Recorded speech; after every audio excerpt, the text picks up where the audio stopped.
Hey everyone, my name is Kuya Koala, founder of this weird music collective called Campfire Club, and I want to talk about the creative process behind one of my newest creations, Noctiluca scintillans. Hope you're ready to dive into the mind of Kuya Koala for a little bit.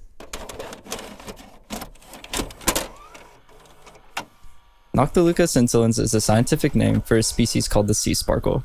They're tiny little creatures that live in the sea and give off bioluminescent light when disturbed. Everything about this song was made with a good friend in mind. Her name's Katrina. I try to make a lot of songs that are personal as possible. I like to throw in random recordings of my friends saying weird things, sound designing out of things I've recorded myself or videos that I've seen, just capturing moments of my life and imprinting them into my songs. I remember her telling me that she liked these little sea sparkle creatures, so how could I encapsulate the sound of a sea sparkle? What came to mind was this sound right here.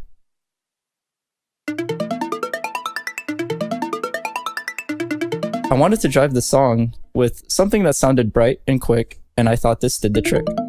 I used this percussion-based synth called chromophone, very good for marimbas, bells, pipe kind of instruments. I used this synth and then only added overdrive on it, and that alone added an incredible amount of character to the synth.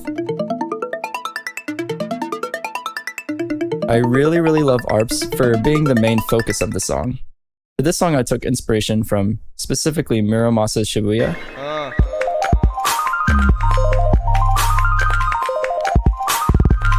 and Champagne Drip's Axis Mundi.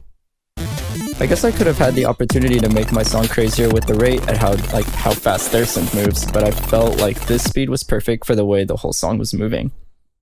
Another personal thing I've added is making a fill out of my friend's giggle. What I did for that was just take one small giggle, made it loop very fast, and adjusted pitch to what sounded appealing. When I was making this song with my friend Katrina in mind, I wanted to add bits of her personality in here. I remember her telling me her favorite Pokemon was Squirtle, so I used that as a challenge to use this synth preset I got from Splice, a pack called Poketoys. What this company did was make a serum preset for every Pokemon cry on the original Game Boy game. Here is the Squirtle preset they made. After messing around with it, it became an additive layer for the second round of the song's drop. For effects, I also used Snapchat she took of her cat. I just ripped the audio from the video she posted on Discord and put it in.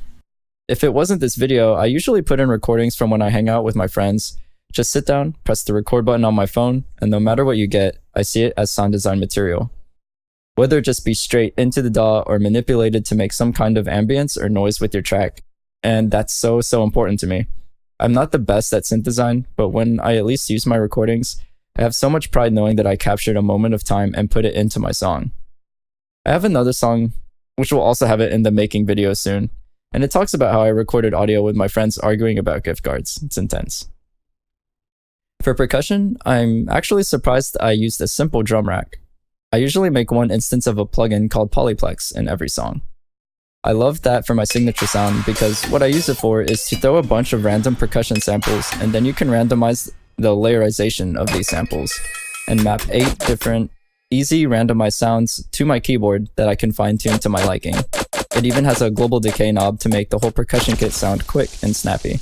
It's one of my favorite plugins for all my songs. The drums are honestly super simple right now, very easy to follow, kick and snare with a tom and quick rim shots filling in the blanks. Sometimes I hand place hi-hats, but for this one I took a hi-hat loop, but I never just like to drag and drop them. I like to move them around, chop them up, and add a little bit more of my adjustment to it so I can make it my own a little bit more. So here's something I actually don't remember, this neat little percussion flourish. Absolutely don't remember making it. Looks like I sampled this one shot and played them all at different octaves and put delay on it. And there you go. A very lush, very characterized sound.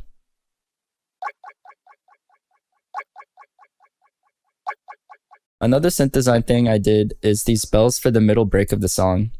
I believe my favorite type of synthesis is granular because of the infinite possibilities because the engine runs off of any audio files you put into it.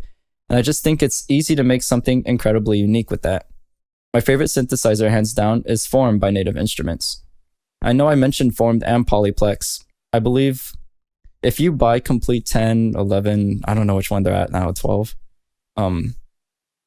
it has a lot to work with, and I think that's the most bang for your buck package for production you can get. Once you spend some time figuring out what the parameters do on this plugin, the workflow is super easy to work with. You can put whatever audio files you want into the oscillator, choose how fast or slow you want it to play, and even choose how the playhead moves. The best part about this plugin is that there's an option to snap the pitch correctly to the MIDI keyboard by auto-tuning or flattening the pitch. It saves me so much time to figure out what key is what. And the reverb inside the plugin is phenomenal too. For Cat Spells, I took a sample of her giggle and chose to play it at 2% speed, and just adjusted the amp envelope for a medium decay and sustained turn all the way down, creating this quick, nice spell sound.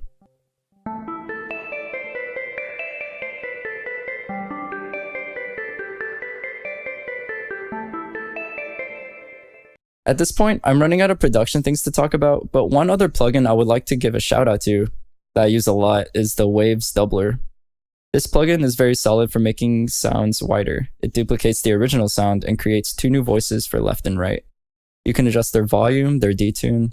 Sometimes I use it for layering. Sometimes I just turn the entire source in the center off and keep just the voices on the side.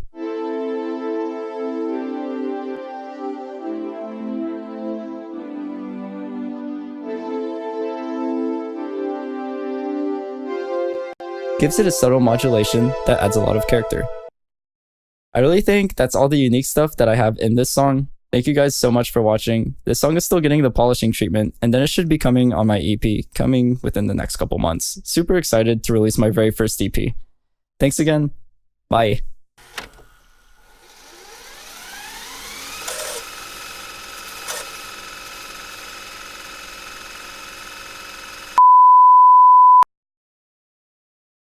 Nico.